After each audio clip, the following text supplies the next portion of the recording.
Secara mengejutkan, Pak Andi datang ke rumah Paman dengan mengendarai sebuah mobil mewah yang harganya sangat fantastis. Ya bisa dibilang ratusan juta lah. Dan dia terkejut apa yang dilihatnya.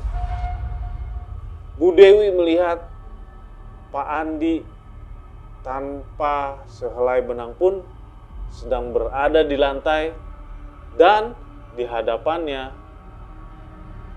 ada wanita setengah ular.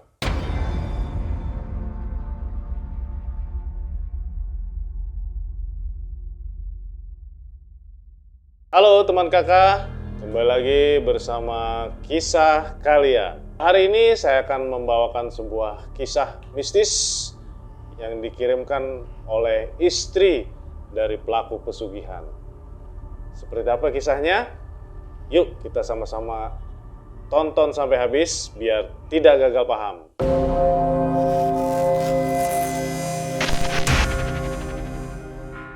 Oke, kisah ini berawal dari sepasang suami istri yang namanya kita samarkan menjadi Pak Andi dan Ibu Dewi. Pak Andi ini adalah seorang pengusaha bakso yang cukup terkenal di Jawa Barat. Daerahnya di mana? Ya, itu rahasia. 1 tahun membina usaha bakso, sangat ramai usahanya, sampai pada akhirnya, ya namanya manusia ya, Pak Andi ini merasa tidak puas akan kesuksesan yang sudah dicapainya. Sehingga dia pun mencari tambahan yang kira-kira bisa menambah besar lagi usaha mie baksonya. Pak Andi pun mencari kesana kemari ya melalui sosial media dan akhirnya dia menemukan info mengenai penglarisan lewat Facebook. Nah, di dalam Facebook itu Pak Andi berkenalan dengan seseorang yang bernama Pak Rudi.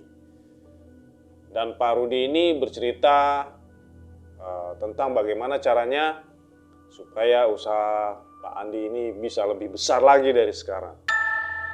Kemudian mereka pun sepakat untuk bertemu di sebuah kafe dan berdiskusi mengenai cara untuk memperbesar usaha Pak Rudi tersebut. Dan usaha ini pun tidak bisa dikatakan murni usaha bisnis, tapi adalah sebuah penglarisan yang berbentuk pesugihan. Setelah mereka berbincang panjang lebar, Pak Rudi menceritakan bahwa ia mengetahui atau kenal dengan seorang yang bisa dalam hal tersebut bernama Ki Yayat. Sebelum berangkat, karena Pak Andi dan istrinya ini sangat dekat, ya namanya juga suami istri ya, Pak Andi pun meminta izin kepada istrinya untuk berangkat ke Ki Yayat dan Dewi menyetujui niatan dari Pak Andi, akan tetapi dengan syarat dia harus ikut ke tempat Ki Yayat. Pak Andi pun menyetujui Ibu Dewi untuk sama-sama berangkat ke tempat Ki Yayat. Dalam perjalanan, Ibu Dewi ini mulai curiga. Pak Andi dan Pak Rudi mau berbisnis, tapi kok perjalanannya itu tidak melewati area perkotaan. Malah semakin masuk ke dalam area hutan. Di kanan kiri banyak pohon, jalannya juga kurang mulus gitu ya. Harusnya kan aspal segala macam, tapi ini kok jalannya agak berbatu ya. Makin ke dalam, semakin mereka jauh ke dalam, itu semakin menyeramkan. Pada akhirnya mereka pun sampai di tempatnya Ki Yayat. Setelah mereka sampai, Pak Andi dan Pak Rudi langsung masuk ke dalam rumah. Tapi anehnya, Pak Andi itu memerintahkan Ibu Dewi supaya menunggu di luar bersama Ibu Yayat. Sedangkan Pak Andi, Pak Rudi masuk ke dalam untuk berbincang-bincang dengan Ki Yayat. Nah, Bu Dewi ini merasa semakin curiga dan semakin aneh karena sudah lama menunggu kurang lebih 30 menit, dia berpikir, kok kita bertamu tapi saya malah tunggu di luar. Bukannya diajak ngobrol di dalam sama-sama. Nah, setelah Ibu Dewi berpikir seperti itu, tiba-tiba saja Ibu Yayat nyeletuk. Oh, tenang aja Bu, udah sering juga yang datang ke sini. Terus kemudian Ibu Dewi berpikir, ini maksudnya apaan? Kok udah banyak dan sering ke sini? Tidak lama Ibu Dewi berpikir seperti itu, tiba-tiba saja Pak Andi keluar dengan Pak Rudi, seperti agak terburu-buru. Yuk, kita langsung pulang aja. Loh, emang udah selesai Pak? Udah, kan tadi barusan ngobrol di dalam. Oh begitu? Terus gimana hasilnya? Ya sudah, kita pulang aja dulu, kata Pak Andi seperti itu. Setelah mereka sampai di rumah dan Pak Rudi itu pamit untuk pulang, keesokan harinya tiba-tiba saja tanpa ada pembahasan terlebih dahulu atau ya istilahnya basa-basi lah, tiba-tiba Pak Andi langsung ngomong ke Bu Dewi, Bu, kayaknya kita harus cepet-cepet deh pindah dari rumah ini. Bu Dewi nanya, emangnya kenapa Pak? Kan rumah ini udah enak, udah nyaman. Terus Pak Andi jawab, ya pokoknya kita langsung aja pindah dari sini. Udah segeralah Bu, jangan pakai lama-lama, karena di sini ruangannya kurang. Ya Bu Dewi namanya istri, oke-oke aja. Tapi dia masih berpikir, maksud omongan Pak Andi dengan rumah ini ruangannya kurang apa ya? Akhirnya mereka pun dapat rumah yang berkamar 3. Setelah pindah, Ibu Dewi baru sadar kalau ternyata dia sedang hamil. Dan dia berpikir, kayaknya ini hadiah untuk si bayi yang berada di dalam kandungannya. Singkat cerita, setelah mereka pindah, Pak Andi langsung menelpon Ki Yayat. Dan Ki Yayat pun memberitahukan Pak Andi akan larangan apa saja yang tidak boleh dilanggar oleh Pak Andi. Pak Andi pun memberitahukan nih ke Ibu Dewi tentang larangan tersebut agar Ibu Dewi tidak memasuki ruangan yang sudah disiapkan untuk ritualnya Pak Andi. Setelah memberitahukan larangan itu, pada malam harinya tibalah saatnya Pak Andi melakukan ritual tersebut.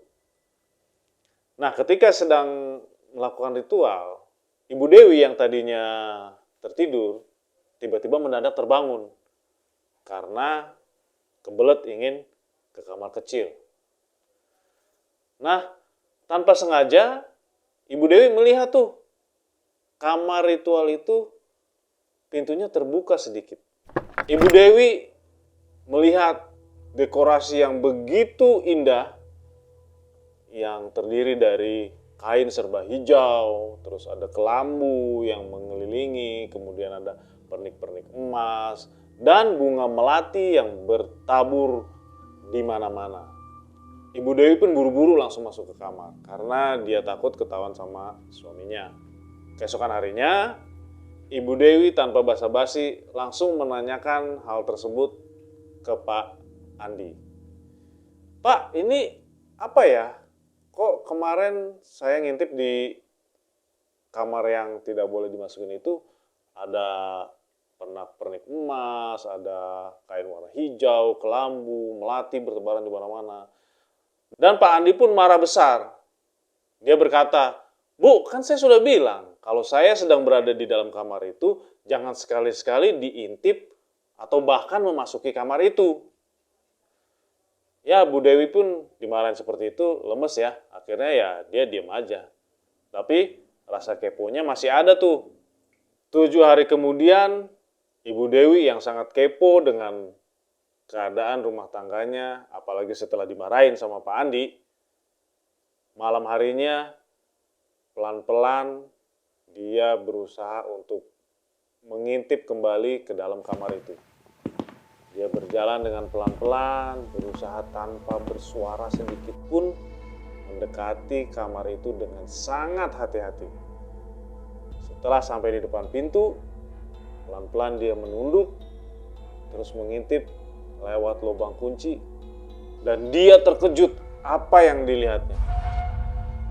Bu Dewi melihat Pak Andi tanpa sehelai benang pun sedang berada di lantai, dan di hadapannya ada wanita setengah ular. Dan Bu Dewi pun kaget. Tanpa sengaja dia mendorong pintu itu sehingga pintunya bunyi. Ibu Dewi sangat ketakutan karena dia takut kalau suaminya tahu. Ibu Dewi bergegas ke kamarnya dan pura-pura tidur. Jadi kalau suaminya masuk, dia melihat Ibu Dewi itu sedang tidur. Dan ternyata firasat Ibu Dewi itu tepat.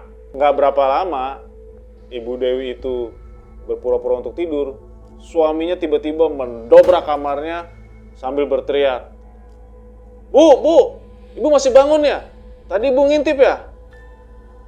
Dan Pak Andi langsung bergegas mendekati Ibu Dewi dengan menggoyang-goyangkan, terus udah gitu dipanggil lagi, Bu, Ibu ngintip ya barusan? Ibu ngintip ya?" Nah, Ibu Dewi dengan segala kekuatannya berusaha menahan supaya tidak bergerak ya, dan bertingkah seperti layaknya orang yang sedang tertidur. Kemudian di siang harinya, ketika Ibu Dewi sedang bersiap-siap untuk bekerja, dia merasakan sakit yang luar biasa di perutnya. Dan berangkatlah Pak Andi beserta Ibu Dewi ke rumah sakit. Setelah di rumah sakit dan diperiksa oleh dokter, ternyata kandungan Ibu Dewi tidak dapat diselamatkan. Bayi yang berada di dalam kandungan Ibu Dewi sudah meninggal dunia. Anehnya, ada sebuah kejadian yang membuat Ibu Dewi merasa sangat kesal, marah, dan terutama sangat aneh. Karena pada waktu di rumah sakit, Ibu Dewi yang sedang merasakan sedih, galau, kecewa, dia malah melihat Pak Andi keenakan telepon di luar. Dan ketika masuk ke dalam ruangan, Pak Andi malah marah-marah ke Ibu Dewi. "Kok ini suami saya aneh sekali ya?" kata Ibu Dewi. "Ada apa nih?" Karena Ibu Dewi dimarahi seperti itu, dia merasa sangat kecewa dengan Pak Andi. Makanya ketika dari rumah sakit, Ibu Dewi dengan seluruh kekuatan yang masih tersisa di dalam dirinya, dia langsung pergi ke rumah pamannya yang sudah dianggap seperti ayah ibunya sendiri. Karena Ibu Dewi sudah tidak mempunyai orang tua lagi. Berselang kira-kira 2 hari kemudian, secara mengejutkan, Pak Andi datang ke rumah paman dengan mengendarai sebuah mobil mewah yang harganya sangat fantastis. Ya bisa dibilang ratusan juta lah. Pak Andi dengan secara memaksa berusaha membawa Ibu Dewi kembali pulang ke rumah mereka. Ya memang Ibu Dewi mau tidak mau menuruti keinginan suaminya itu. Setelah sampai di rumah, suaminya dengan suara yang lantang dan sangat menggebu-gebu, dia ngomong ke Ibu Dewi, "Bu, nanti saya mau buka cabang yang baru. Wah, pokoknya cabang ini bagus banget deh, Bu. Saya udah pesen desainnya, pokoknya rancangannya bagus banget deh." Tapi Ibu Dewi malah merasa aneh. Kok saya baru keguguran, tiba-tiba aja suami saya malah beli mobil mewah, mau buka cabang baru. Emang suami saya ini nggak punya hati apa? Coba teman-teman bayangkan berapa banyak uang yang telah didapatkan Pak Andi dari membeli mobil mewah sama membuka cabang yang baru. Tentunya nilainya pasti ratusan juta, bahkan mungkin lebih. Di saat itulah Ibu Dewi berpikir, kayaknya ada yang gak beres nih. Lalu ia bergegas menelpon pamannya dan menceritakan mengenai apa yang telah dilakukan suaminya. Dan pamannya pun mempunyai firasat yang sama dengan firasat Ibu Dewi. Dan dia pun segera menyuruh Ibu Dewi untuk datang ke rumahnya. Kemudian Ibu Dewi melihat guru dari pamannya itu mengucapkan seperti mantra yang diperuntukkan untuk pembersihan kepada Ibu Dewi. Setelah habis membacakan mantra tersebut, Ibu Dewi diminta untuk memberikan foto suaminya. Setelah Ibu Dewi memberikan foto suaminya, Ibu Dewi pun dilarang untuk kembali ke rumahnya selama 1 minggu. Setelah 1 minggu, kemudian Ibu Dewi menerima telepon dari Pak Andi. Lalu diangkat, "Iya Pak, gimana?" "Bu, saya sekarang berada di rumah sakit." "Loh, kenapa Pak?" "Iya, saya barusan saja mengalami kecelakaan tunggal." Mendengar hal tersebut, Ibu Dewi kaget luar biasa. Tanpa berpikir panjang, Ibu Dewi langsung mengajak paman beserta gurunya untuk mengunjungi Pak Andi di rumah sakit.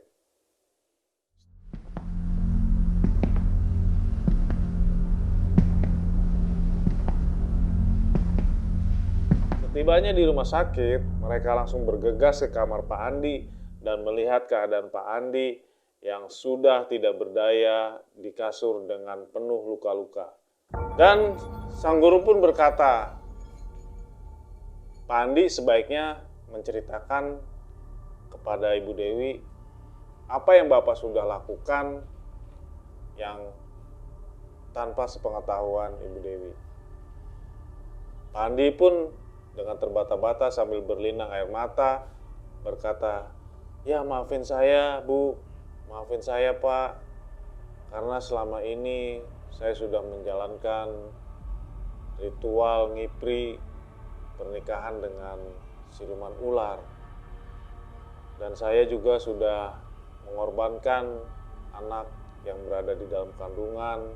Dan sekarang sayalah yang menjadi korban. Jadi bagaimana ini selanjutnya Pak? Tolong bantu saya Pak," kata Pak Andi. Dan sang guru pun berkata, "Saya bisa menolong Bapak menceraikan dengan siluman ular. Tapi semua ini ada konsekuensinya. Dan atas izin Tuhan yang Maha Kuasa. Ya, apapun itu, saya siap menerima konsekuensinya," kata Pak Andi.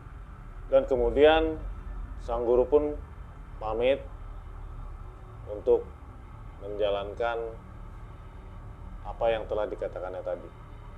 Setelah sang guru pulang, Ibu Dewi dan pamannya menunggu Pak Andi di rumah sakit selama 3 hari. Setelah 3 hari tersebut, mereka diberitahukan oleh dokter bahwa Pak Andi telah meninggal dunia. Betapa kagetnya Ibu Dewi dan pamannya, dan Ibu Dewi pun tidak dapat menutupi rasa kesedihannya